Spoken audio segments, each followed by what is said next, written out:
ارشاد فرمایا جو اللہ سے ڈرے اللہ اس کے لیے راستے کھول دیتا ہے اور اللہ اس کو وہاں سے دیتا ہے جہاں سے اسے گمان بھی نہیں ہوتا۔ وَمَن يَتَوَكَّلْ عَلَى اللَّهِ فَهُوَ حَسْبُهُ، اور جو اللہ پر بھروسہ کرے اللہ اس کے لیے کافی ہو جاتا ہے، اس کی ضروریات کا وہ خود کفیل ہوتا ہے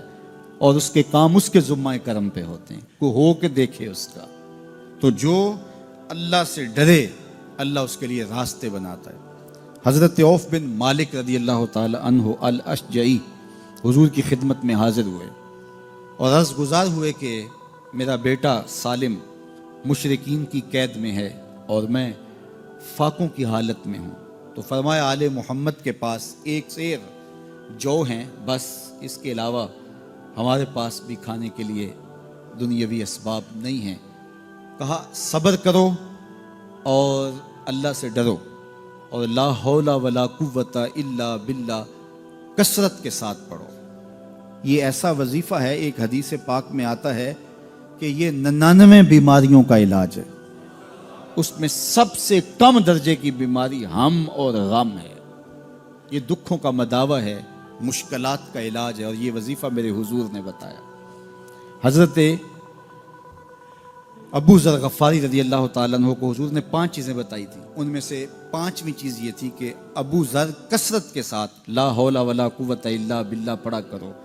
فرمایا عرش الہی کے نیچے ایک خاص خزانہ ہے، یہ وظیفہ وہاں سے آیا ہے، یہ زندگی میں معمول بنا لو، جب پھنس جاؤ مشکلات میں آ جاؤ تو لا حول ولا قوت الا باللہ پڑھو، اللہ راستے کھولے گا۔ تو حضور نے 3 چیزیں فرمائی، اللہ سے ڈرو، صبر کرو اور کثرت کے ساتھ لا حول ولا قوت الا باللہ پڑھو۔ وہ فرماتے ہیں کہ میں یہ عمل شروع کیا، ابھی گھر میں بیٹھا ہی تھا کہ دروازے پہ دستک ہوئی، تو میں اٹھا کہ دروازہ کھولوں دیکھوں کہ کون ہے، تو دروازہ کھولا، دیکھا میرا بیٹا کھڑا ہے اور اس کے پیچھے 100 اونٹ کھڑے ہیں۔ تو میں نے کہا کہ تم اور یہ اونٹ؟ کہا مجھے موقع لگ گیا، میں ان کی قید سے بھاگ آیا اور آتے آتے ان کے 100 اونٹ بھی ہانک لایا ہوں۔ وَيَرْزُقْهُ مِنْ حَيْثُ لَا يَحْتَسِبُ، وہ تمہیں وہاں سے رزق دے گا جہاں سے تمہیں گمان بھی نہیں، اس کے ہو کے تو دیکھو۔ اللہ اکبر، اللہ کے ہو جاؤ تو پھر وہ تمہاری ضرورتوں کا کفیل ہو جائے گا۔ فرمایا حضرت عبداللہ ابن مسعود رضی اللہ تعالیٰ عنہ نے کہ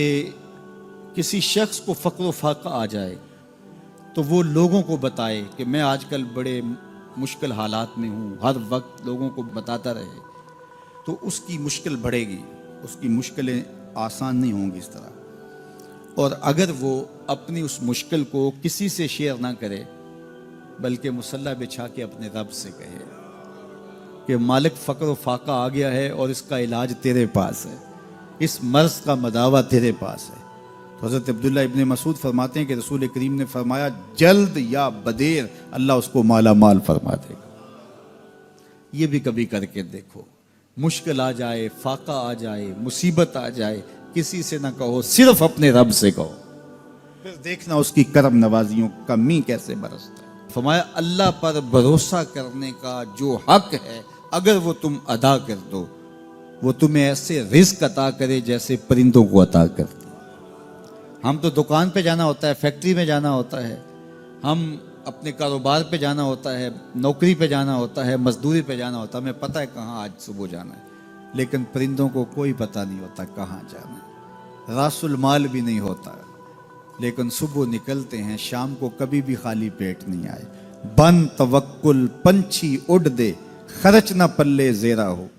گھر سے خالی پیٹ نکلتے ہیں، جب واپس آتے ہیں تو پیٹ بھرے ہوئے ہوتے ہیں،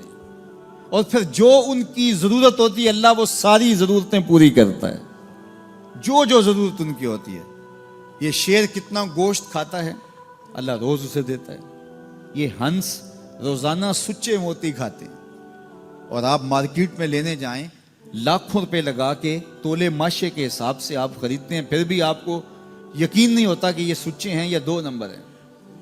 اور ہنس دنیا پہ کروڑوں جانور پائے جاتے ہیں، روز کھاتے ہیں، صبح بھی، شام بھی، دوپہر بھی، پیٹ بھر کے کھاتے ہیں، اللہ روز انہیں عطا کر۔ کہا اس پہ بھروسہ تو کر کے دیکھو، وہ تمہاری ضرورتوں کا کفیل ہوگا، اس پہ بھروسہ کرو گے وہ تمہیں وہاں سے دے گا جہاں